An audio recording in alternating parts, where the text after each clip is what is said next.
Election commission के एक अफसर अनुराग यादव की chief election commissioner Gyanesh Kumar से क्या लड़ाई हो गई, ऐसी क्या अनबन हो गई कि उसके बाद इस इलेक्शन ऑफिसर को अपने पद से हटना पड़ा।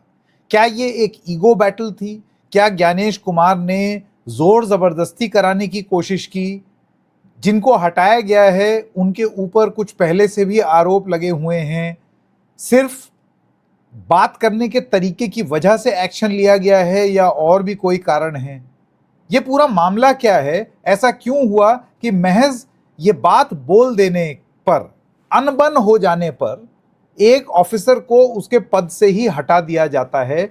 चीफ इलेक्शन कमिश्नर क्या इतने भी सहिष्णु नहीं हैं कि अगर उनसे कोई इत्तेफाक नहीं रखता या बात नहीं उनकी मान रहा है, या फिर उनको ऐसा लगता है कि उनकी बात नहीं मानी गई है या बदतमीजी हो गई है, तो सीधा पद से हटा दिया जाएगा? ये पूरा मामला क्या है, बहुत डिटेल में जानने की कोशिश करते हैं। नमस्कार, मेरा नाम है संकेत उपाध्याय और आप देख रहे हैं इशारों इशारों में डबल चेक पर। तो मैं सबसे पहले यहाँ पर चाहता हूँ कि आप ये देखें, ये एक स्टोरी है टाइम्स ऑफ इंडिया की। टाइम्स ऑफ इंडिया की ये स्टोरी बहुत क्लियरली बताती है, you can not talk like this. एक ऑब्जर्वर है चुनाव का जो तुरंत जवाब देने लगा ज्ञानेश कुमार को। बाद में ज्ञानेश कुमार ने, चीफ इलेक्शन कमिश्नर ने, उस ऑफिसर को ही हटा दिया। इस ऑफिसर का नाम है अनुराग यादव और इन्होंने चीफ इलेक्शन कमिश्नर के कुछ बयानों पर objected to remarks made by the CEC. अब ये क्या था मामला, आइए जानने की कोशिश करते हैं। तो सिचुएशन इतनी ज्यादा आगे बढ़ गई कि चीफ इलेक्शन कमिश्नर ने ऑफिसर को ये बोला कि घर चले जाओ, गो बैक होम। इससे पहले आपको याद है चीफ इलेक्शन कमिश्नर एक टीएमसी के डेलीगेशन को भी गेट लॉस्ट बोल चुके हैं कथित रूप से। तो वैसे ही इस रिपोर्ट के हिसाब से कथित रूप से एक ऑफिसर को भी गो बैक होम बोल दिया इन्होंने, और यादव ने तुरंत गो बैक होम के नाम पर, ये जो अनुराग यादव हैं, उन्होंने ये बोला, you can't treat us like this. आप मुझसे ऐसे बात नहीं कर सकते, मेरे पास 25 साल का तजुर्बा है, मुझसे इस तरीके से आप बात नहीं कर सकते। इस रिपोर्ट के हिसाब से यादव जो है वो प्रिंसिपल सेक्रेटरी रैंक्ड अफसर हैं उत्तर प्रदेश सरकार के। सूत्रों के हवाले से टाइम्स ऑफ इंडिया ने यह भी बताया कि ये बवाल इतना ज्यादा फैल गया कि इसके बाद एक थोड़े कुछ समय तक एक खामोशी आ गई मीटिंग में, इससे पहले कि फिर और चर्चा होती। यादव को फिर बाद में जनरल ऑब्जर्वर के पद से इलेक्शन कमीशन ने हटा दिया। इलेक्शन कमीशन के सूत्रों ने यह बताया कि यादव को इसलिए हटाया गया था, not based on his act of rebellion. इसलिए नहीं हटाया गया था कि उन्होंने मीटिंग में बगावती तेवर अख्तियार किए थे, लेकिन प्रोफेशनल इनकॉम्पिटेंस, कि वो काम ठीक से नहीं कर पा रहे थे, इस वजह से ये एक्शन लिया। लेकिन अभी यहाँ पर आप बहुत क्लियरली देख सकते हैं, ये कूच बिहार के जनरल ऑब्जर्वर थे अनुराग यादव, और उनकी जब अनबन हुई कि सीईसी ने बोला घर चले जाओ, और उसके बाद अनुराग यादव ने बोला कि आप मुझसे इस तरीके से बात नहीं कर सकते, तो सिर्फ ये कहना कि प्रोफेशनल इनकॉम्पिटेंस है, ये क्या अपने आप में बात मायने रखती है? ये बहुत इंटरेस्टिंग होने जा रहा है। अब आपको ये बता दूं, आज तक की एक खबर, ये आप देख लीजिए। इसमें एक चीज और सामने आ रही है कि 10 दिन पहले ही 25,000 करोड़ रुपए के घोटाले में इनका नाम उछला है। अनुराग यादव 15 दिनों में दूसरी बार सुर्खियों में आए हैं। महज 10 दिन पहले उन्हें आईटी और इलेक्ट्रॉनिक्स विभाग के प्रमुख सचिव पद से हटाकर समाज कल्याण विभाग भेजा गया था। उन पर आरोप था कि उन्होंने एआई पूछ नामक एक कागजी कंपनी के साथ 25,000 करोड़ रुपए का एमओयू साइन किया था।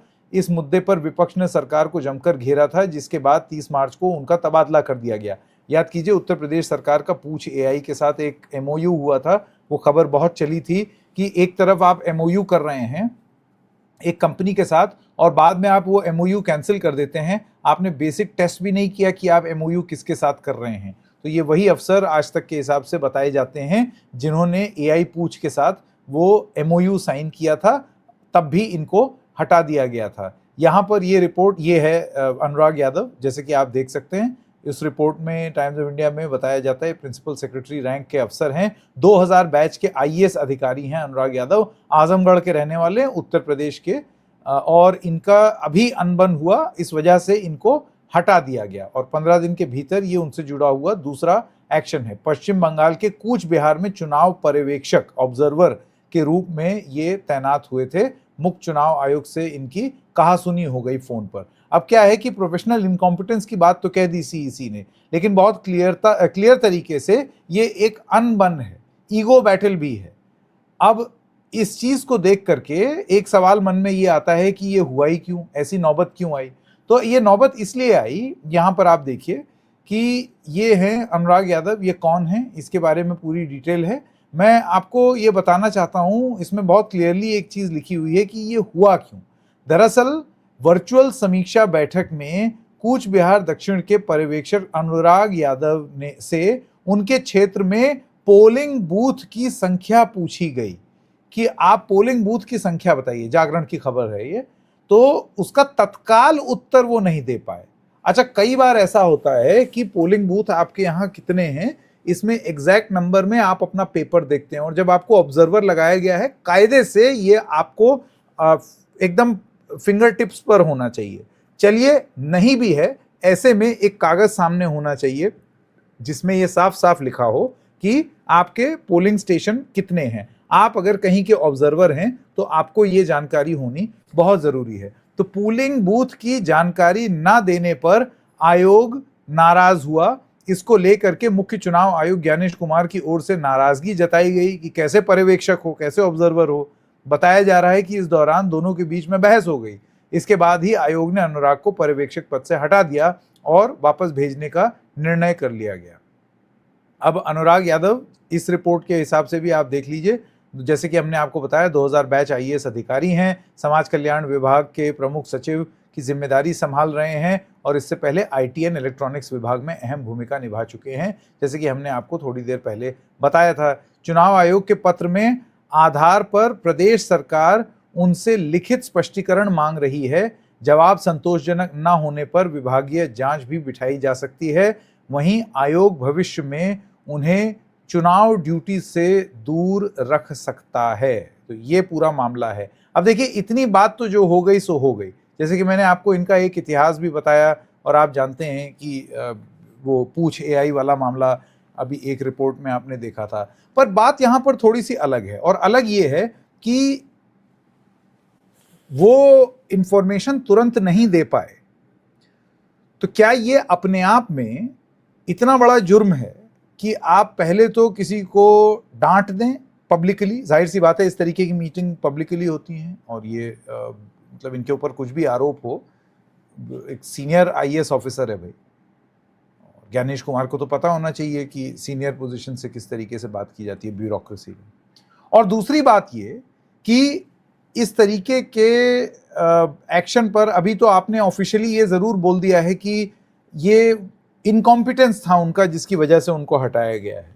लेकिन बहुत क्लियरली हटाने की वजह, अगर वो जनरल इनकॉम्पिटेंस थी तो आपने फिर उनको रखा ही क्यों? तो पहले आपने रखा, क्या सिर्फ संख्या ना दे पाना, एकदम से पोलिंग बूथ ना जानना, ये अपने आप में इनकॉम्पिटेंस का प्रतीक होता है? और अगर ऐसा होता है तो फिर तो ये समान रूप से सब पर लागू हो जाना चाहिए। मैं ऐसे बहुत सारे सरकारी अधिकारियों को जानता हूं जिनसे एकदम से अगर कोई चीज पूछ ली जाती है तो वो, sir I will get back to you sir, इस तरीके से बोलते हैं। फिर तो आधी से ज्यादा सरकार ही इनकॉम्पिटेंट डिक्लेयर हो जाएगी, क्योंकि किसी को कुछ नहीं मालूम होता, सब फाइल के सिपाही हैं ये। तो क्या ये क्लियरली एक ईगो बैटल है, जिसमें चीफ इलेक्शन कमिश्नर को ये बात पसंद नहीं आई कि किसी ने उनको भी चुनौती दे दी, कि उन्होंने ये बोला कि आपको संख्या नहीं मालूम है, कैसे अफसर हैं आप, जैसे ऐंठ करके बोलते हैं लोग। तो उस पर उन्होंने क्योंकि पलटवार कर दिया, तो ये बात अच्छी नहीं लगी चीफ इलेक्शन कमिश्नर को। सूत्रों के हवाले से हम भी जानते हैं, हमारे पास कोई तरीका तो है नहीं इंडिपेंडेंटली वेरीफाई करने का, लेकिन मामला अब तक यहां पर टिका हुआ है। खैर, इसका नतीजा ये हुआ है कि अब अनुराग यादव जी को इलेक्शन ड्यूटी में ये इलेक्शन कमीशन तो कम से कम नहीं लगाएगा, किसी और को ये जिम्मेदारी दी जाएगी। इशारों इशारों में बस इतना ही। फिर मिलेंगे, तब तक के लिए नमस्कार।